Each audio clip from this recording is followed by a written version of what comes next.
we actually experience grief from the moment we're born. And we don't necessarily realize it or think about it, perhaps.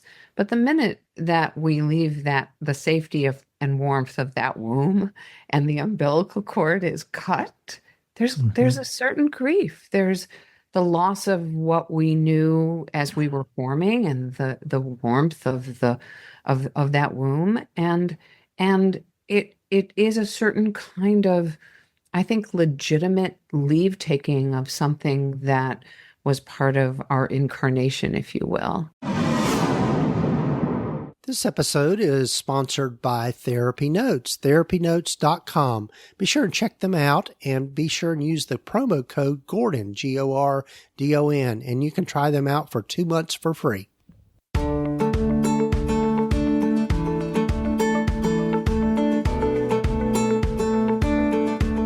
Over 15 years ago, when I started my private practice, I had to learn a lot, and most of it the hard way, and I don't think you need to do the same. Hi, I'm Gordon Brewer, a licensed psychotherapist, and welcome to the Practice of Therapy podcast, part of the Psychcraft network of podcasts. Join me in this journey of discovery as we have conversations with other leaders and professionals in both the mental and allied health fields. Join us as we explore both the business and clinical sides of running a private practice.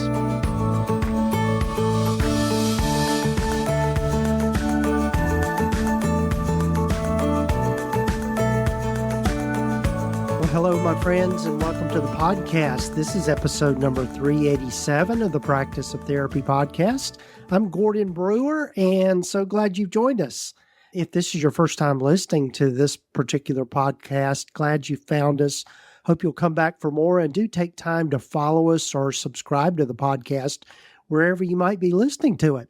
So my guest today for this particular episode is Edy Nathan, and Edy and I dive into a discussion about grief. You know, I kind of jokingly say grief is one of my favorite topics because I know a lot about it. But anyway, Edy and I talk about just how you manage your practice and how you navigate all of this as a therapist, particularly when you're grieving, and how to draw on supports and that sort of thing.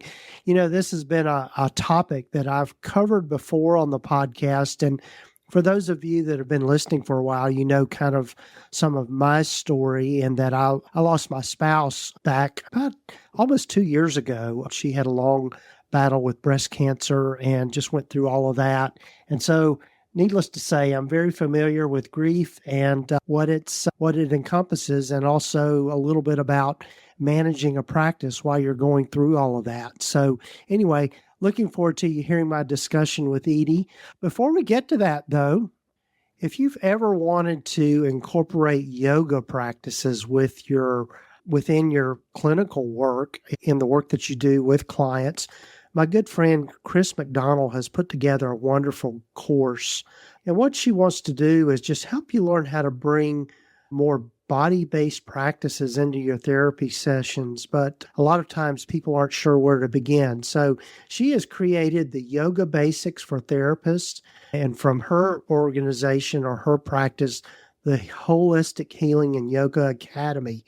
And this is a self-paced course that teaches you how and when to integrate breath work, mindful movement, simple yoga postures, all rooted in trauma-informed care, neuroscience, and polyvagal theory. You can really build your confidence with this particular course. So if you'll be sure and check it out, if you'll go to practiceoftherapy.com/yoga, you can find out more about this particular course. Again, that's practiceoftherapy.com/yoga.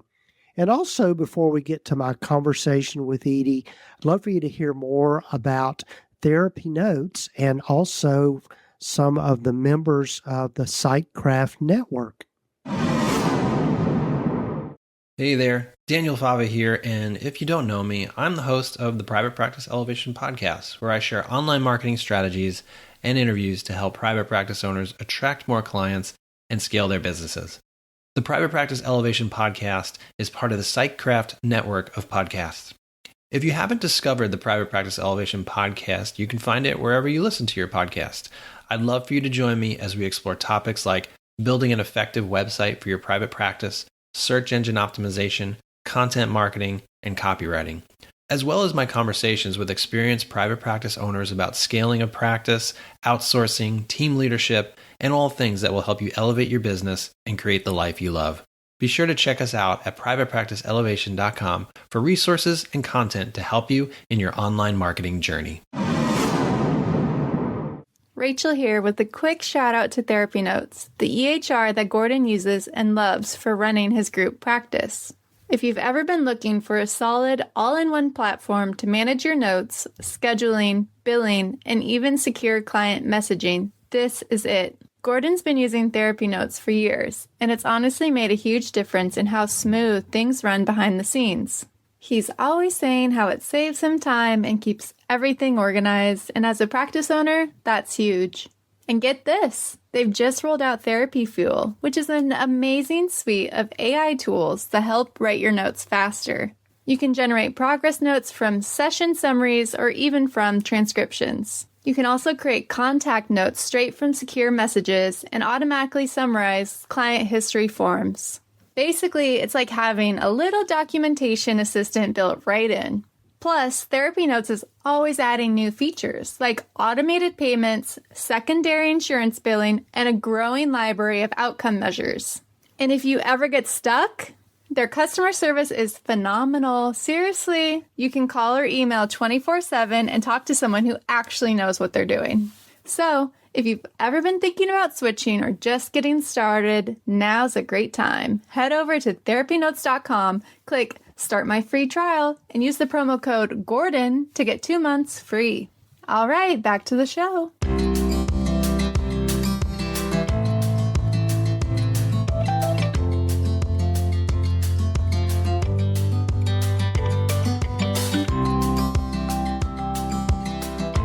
Well, hello, everyone, and welcome to the podcast. And I'm really happy for you to get to know today Edy Nathan. Welcome, Edy. Glad you're here. Yes, yes. And Edy has got a book out, and she's going to be talking about that some. But Edy, as I start with everyone, tell folks a little bit more about yourself and how you've landed where you've landed. We all have stories, and those stories frame us. And the way that those stories frame us is they are experiences that we have that allow us to see the world in a different way. They're often not invited, and grief is just one of those things that comes in, it's not invited, and it comes in ways that are sometimes unexpected and sometimes expected. So when I was 27, I lost my partner. We'd only been together for 2 years, and that loss framed the next many, many years of my life. I went back to school and decided that instead of being an actor and instead of going into the corporate world and doing training, that I was going to become a therapist and talk about grief and write about grief and learn as much as I could from really around the world about how people dealt with grief. And my work is it's paying the life of my partner forward. And it is my way of honoring my love and honoring who my partner was to me at that point in my life. Yeah, that's great. That's great. Yeah. And and Edy and I were chatting before we started recording, and I think many of you know just in my story is that my wife passed away to almost 2 years ago now after a long battle with breast cancer and all the metastasis of that and that sort of thing. So it's a topic. I was telling Edy kind of tongue in cheek, I love this topic, and it just sounds kind of counterintuitive, but yeah. So, but I've had a lot of experience with not only living it, but also worked in the funeral business for several years before I became a therapist. So very familiar with it. So, but, Edy, one of the things that you said that was just really intriguing is that it's something that I'm paraphrasing here, but it's something that just enters our life and we don't necessarily want it to, but it does. Yeah, that's right. and we we actually experience grief from the moment we're born, and we don't necessarily realize it or think about it perhaps, but the minute that we leave that the safety of and warmth of that womb and the umbilical cord is cut, there's a certain grief. There's the loss of what we knew as we were forming, and the warmth of the of that womb, and it is a certain kind of, I think, legitimate leave taking of something that was part of our incarnation, if you will. And Mhm. how we move with that, how we carry that will be different for everyone, just like the way that we cope with grief after the loss of a loved one is going to be very different, and no one experiences it the same way, even though you might say, oh, I feel anxiety, or I feel anger, or I'm feeling like I need to forgive, or God, I feel numb. The way that you experience any of those things that I just mentioned, Mhm. they're yours, and they rest with you in such a way that is personal to you. Mhm. Mhm. Yeah, that's very true. And just doing the study that you have and just learning about grief, what I know that there are a lot of myths around grief and what it is and what it's like for people. And I think, as you said, everybody has their own experience. But I think one myth is that it's a linear process, I think. You want to Oh, say yes. something about that? Oh, Yeah. oh, thank you so much for mentioning that. You are just so right on. And I can't talk enough about the fact that it is non-linear. So I want everyone who's listening to understand what nonlinear means. Nonlinear means that grief is crazy making because it doesn't follow a path. It's not like we're going to go from the numbness, what I call the emotional armor phase, and we're just going to nicely move from there to roll confusion, because I have these 11 phases, to the despair and the depression, and it just doesn't follow that way, because some people don't feel depressed. They feel anxious. They feel anger. And that's Hmm. what they experience second. Because I do think Hmm. the first phase is a coping phase that our minds and our bodies tend to go to. There might be anger in there, but there is numbness, there is dysregulation, there is this sense of shock, even when there's been a long haul waiting for someone, or believing that your loved one was indeed going to leave this life, that Hmm. that in their leave taking of this life, and knowing that there was going to be a leave taking, people think, well, I'm immune. I'm going to be somehow immune because I've been living it for a year, for 10 years, Hmm. or a diagnosis got changed and then all of a sudden there's hope. It doesn't mean that upon the loss of that loved one, upon their leave taking, that you're free and clear and that you're not going to be experiencing the many different phases of grief. Hmm. Hmm. And that's a Yes. myth.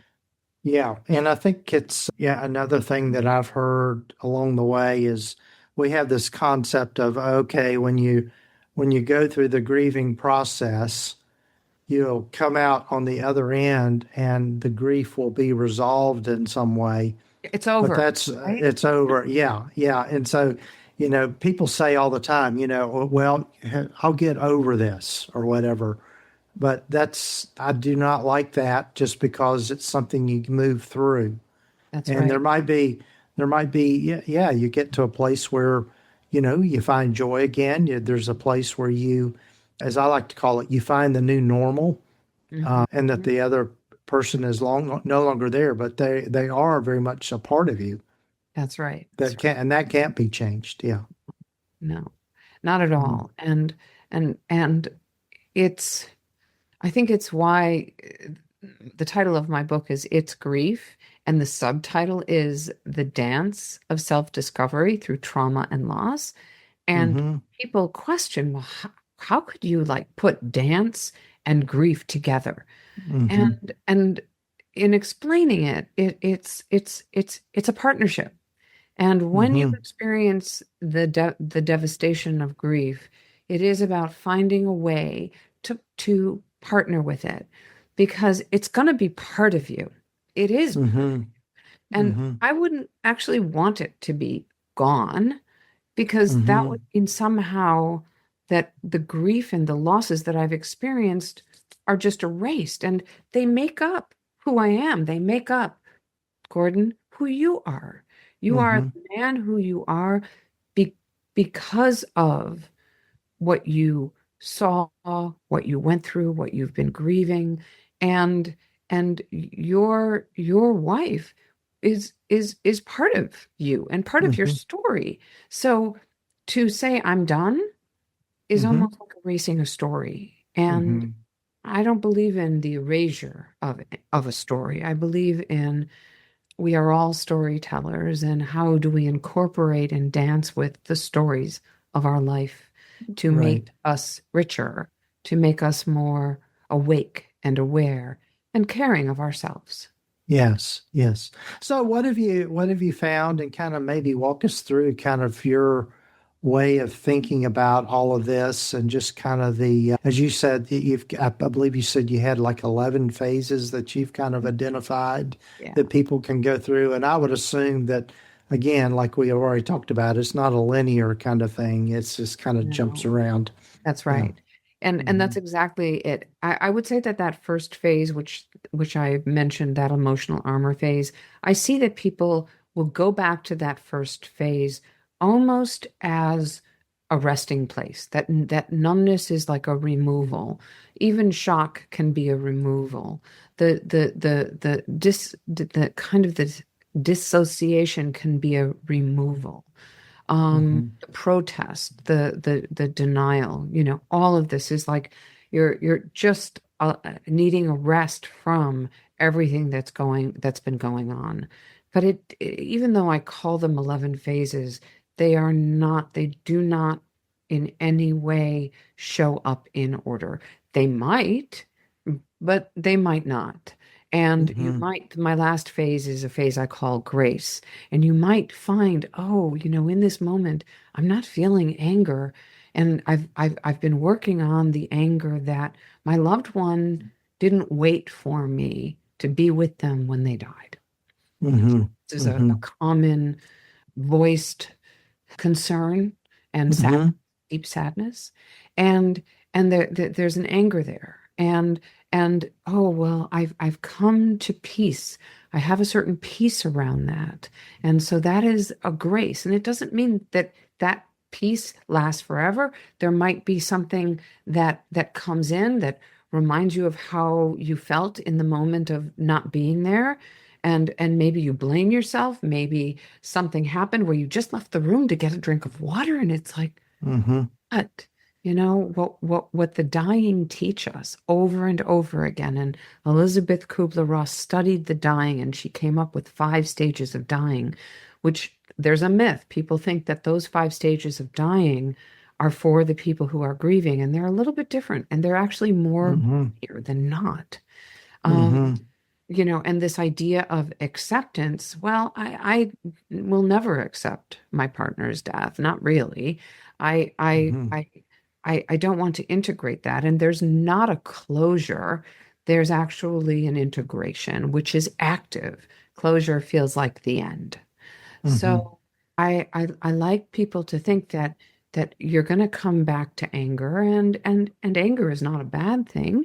It's just an emotion that you're experiencing, and then you might experience that grace, or you might experience anxiety, or you might experience the despair, and it moves in and out in those very nonlinear ways. So and those 11 phases are very open to the yes and from anyone who is grieving, which means maybe you want to add resistance or resilience to that. Go ahead. Where does that come in for you? How does it come in? That it's not, none of these are in stone. Hmm. Yes, yes. So you want to maybe mention those 11 different phases, No, just so we'll I kind of have an idea about it? I could, but I really would like to, if you don't mind, focusing on the anger and the anxiety piece because I think that they're really Hmm. important and they Okay. are the fourth and fifth phases. And the reason that I bring them up is people will often feel a tremendous amount of anxiety. They feel like they don't want to leave their homes or they can't go to work or they are just overwhelmed with emotion and they don't know how to cope. And Hmm. in my book, I have a huge section on anxiety. And I think it's very important to understand that when there is anxiety, it's often commingled with the anger. And I think that for your listening audience, I want to focus on these two pieces because if they allowed themselves to feel some anger, whatever that anger is, and I'm not necessarily talking about rage where you're throwing glasses or you're hitting things, but just, Hmm. wow, what am I feeling angry about? What they might find is the anxiety begins to dissipate. And Hmm. anxiety is one of those pieces that just overwhelms. And the anxiety can come from actually the second phase, which is role confusion. Who am I now that I've lost my partner, my child, my parent, my grandmother, my auntie, my best friend? Who am I in the world? Because Hmm. the roles need to get reorganized. And you don't want to lose a role. Am I no longer a daughter because I lost my mom? No, you're always going to be a daughter to that Hmm. person who was your mother or Hmm. to the grandmother who was your grandmother. And you might not be in an active state in that role, but it doesn't mean that you don't have to lose it. You just find other ways to honor it. Right. You do that? Well, on Mother's Day, you get a card for your mother and you write a note, even if she's still not around. On Father's Day, maybe you do something that your father loved to do. And that's based on the kind of relationship you might have had with either parent. Hmm. Same thing for a spouse or a partner. How do you honor the role that you had with them? And Hmm. I just actually lost a very, very dear friend, Robin, who had a 13-year struggle with ovarian cancer and with breast cancer. And she just fought. And then she decided, I'm finished, I'm done. And I'm honoring her right now in this moment by even talking about her. Hmm. Hmm. And so it's not, and will my role, I have chills, and will my role as a friend, even if we didn't speak to each other, we could get on a phone 6 months after not talking to one another, and there we were. We were like, Hmm. just like we weren't talking about the weather. We were just there. Hmm. So Yeah. I think that role confusion and the anxiety and the anger and allow yourself to get angry. Allow Hmm. yourself to feel it. Ask the questions. What am I angry about? What could I be angry about? Sometimes it has to do with control or a lack thereof. So, and I would say that my last phase is grace, which is what I've also spoken about, and forgiveness. And, there's a lot of other phases in there, but that forgiveness phase, it's not about forgiving who you lost, but forgiving yourself for perhaps how you reacted, or forgiving yourself for needing to hold on perhaps to the negative, which keeps you angry. So you Hmm. see how it just moves in and out of each other. And it Right. is an honoring. Yeah. Yeah. Yeah. It's one of the ways that I've like to think about it is that our brain our brains make connections, and we make, like you said earlier, we define ourselves based on relationships and our roles in those relationships.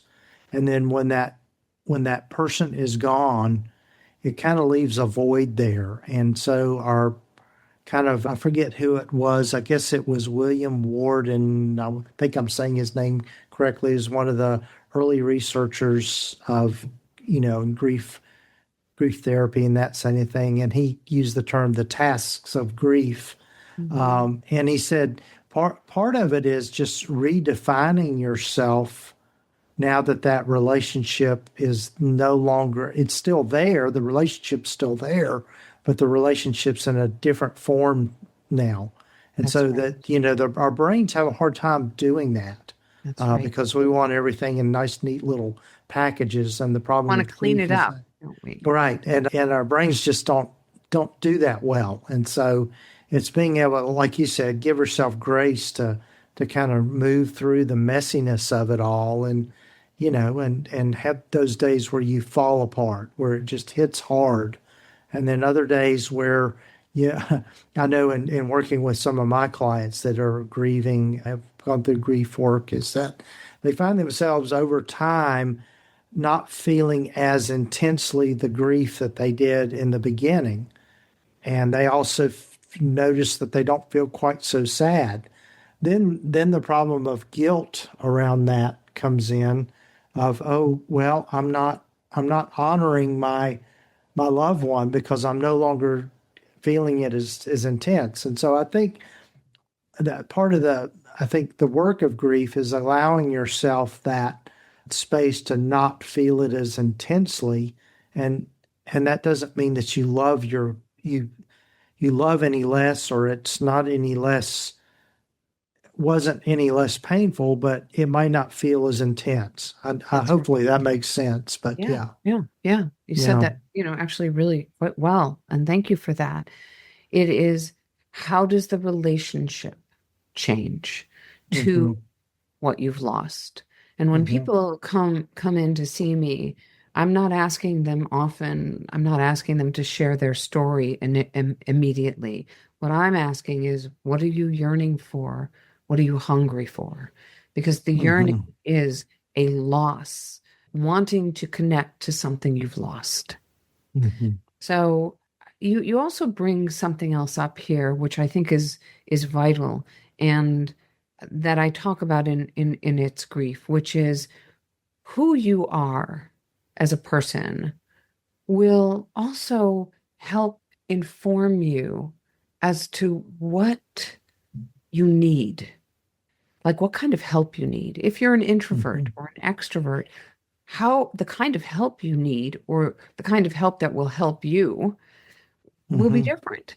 And so I really talk about an assessment. Are you an introvert or are you an extrovert or are you an ambivert?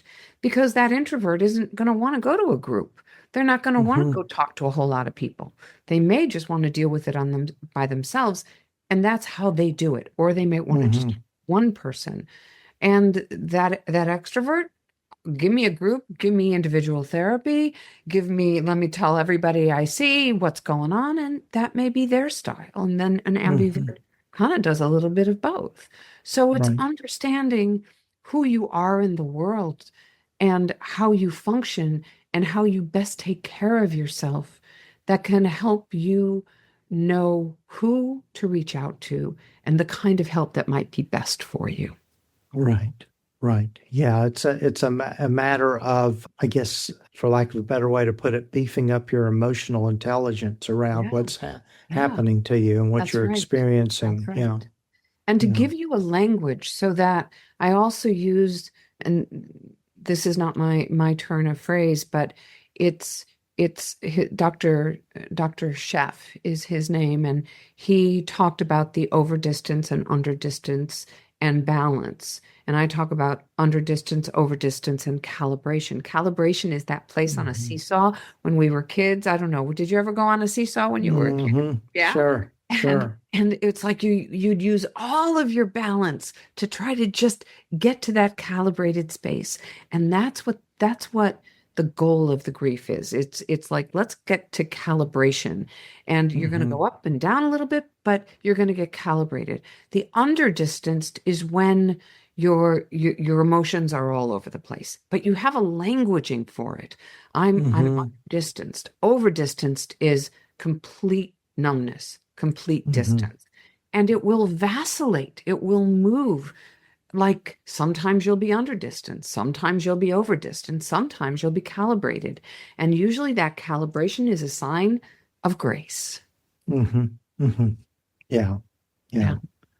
Yeah. So I would say, yeah, you use the word grace, and I'm curious as to what that means to you and how that might fit into this, because I've got kind of a connotation myself about the grace, but I'm interested in knowing how you think about it.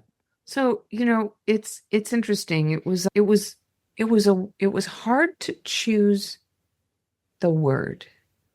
It was for that last phase because it wasn't closure and it wasn't going to be, okay, you're done. What is it? What does the body feel like? And so it could have a religious connotation for Mm-hmm. many. And if it Mm-hmm. does, then whatever that means for them. It's a very open kind of perspective. But I think of grace as that place when you're with family and friends and everything feels calm and good and loving, and everything in that moment is okay. Mm-hmm. Mm-hmm. And there's not an internal struggle in that moment that's going on. Yeah. And that's Yeah. what I think of as grace. Yeah. Yeah. It's like I like that. I like being that. right with the self enough. Mm-hmm. Yeah. Yeah. That's good. That's good. Well, Edy, I know that we could probably spend all day, you and All I, day. talking about this topic, but got to be respectful of your time. And, hopefully we can have more conversations in the future. But tell folks how they can get in touch with you and find out about the book and all of that sort of thing. Absolutely. So I've got a website, which is edynathan.com. And if you mention this show, you'll get like a free download of part of a book or part of this, like one chapter of the book, or I think you might have some choices of what you'd like. Mm-hmm. You can see me on Psychology Today and, of course, Facebook and all social media. And you can also email me, and you can do that through the website. So the book is Awesome. called It's Grief, The Dance of Self-Discovery Through Trauma and Loss. And I also have a new journal, and it's called It's Grief, Notes to Self. And everything can be found on Amazon and Goodreads and any booksellers, and also libraries. If you want to just take the book out, you can also see it on, in most of Awesome. your libraries. Yeah, and we'll have links in the show notes and the show summaries for people to find that easily and get to it quickly. So, but Beautiful. Edy, thanks again for being on the podcast. Any parting thoughts you have for folks? Just one. Mm-hmm. I'm a big lover of The Wizard of Oz, and The Wizard of Oz is very much the hero Shiro's journey, and Dorothy had to meet her tasks, if you will, that you referred to, and kind of faced the grief of leaving her family and growing up. And what grief does is it kind of causes you to have to grow up a little bit in ways that you don't want to. And what she needs on her journey is she needs to develop her brain, and she needs to develop her heart, and she needs to develop her courage. And she does that through that tale. And that this is really the work of grief, to hone in on your brains, to hone in on your heart and the heart-centered work and your courage, because it takes a lot of courage to walk this path of grief. Mm-hmm. And to know, like Dorothy, that when she got to the Emerald City and she had those red shoes, but she never knew the power of those red shoes.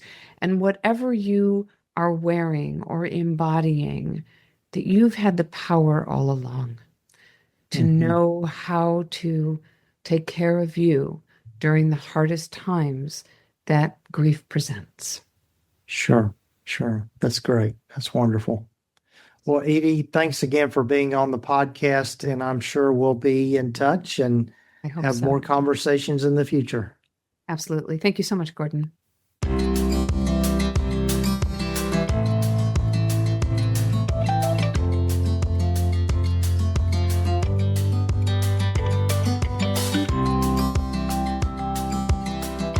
big thanks to Edy for joining me on the podcast. And I hope this gave you a lot of food for thought. And be sure and check out her things. Her website, again, is edynathan.com. And she's got those freebies that she mentioned there at the end. So be sure and check that out.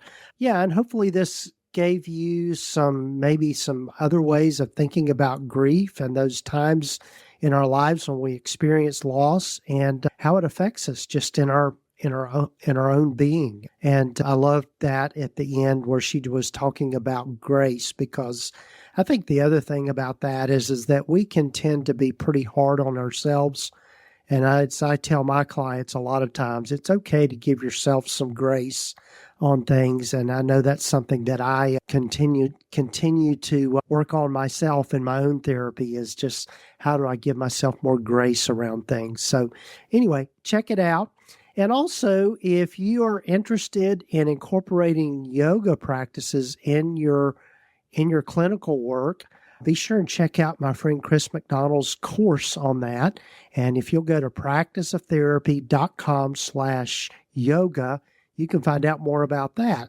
And again, a big thanks to our sponsor of the podcast, TherapyNotes. They are the leading electronic health record system for mental health providers.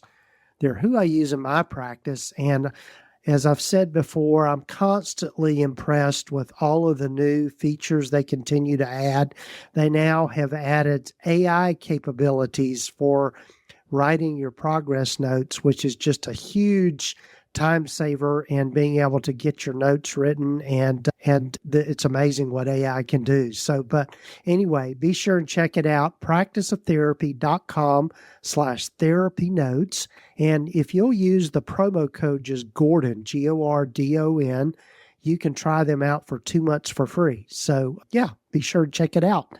And also be sure and follow us or subscribe to the podcast wherever you might be listening to it. Got lots of great episodes lined up coming down the pike, and so glad you're joining me on this journey, and hope to have you along. So we'll be back with you next week for another episode.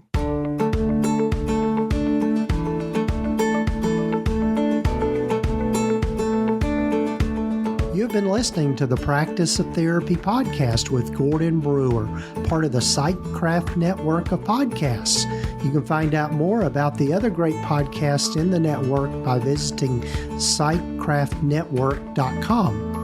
And if you haven't done so already, please visit us at practiceoftherapy.com and get your free private practice startup guide, along with a lot of other great resources and webinars and free things just by visiting. Also, be sure to follow us wherever you might be listening to your podcasts. This podcast is intended to be educational in purpose and is not intended to give legal, accounting, or counseling advice. If you need a professional, find the right person for that.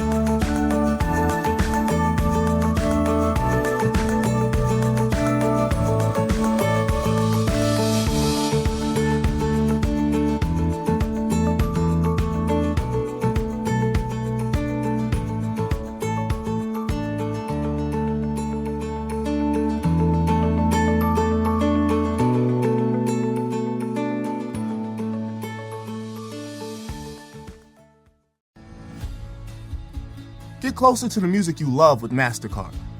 MasterCard cardholders have special access to pre-sale and preferred tickets at Brooklyn Bowl, Philadelphia. Get tickets to see Yacht Rock Review on September 20th and Bayside on September 17th. See all of what's coming now at Priceless.com/music. Singing along with the ones that you love? Priceless.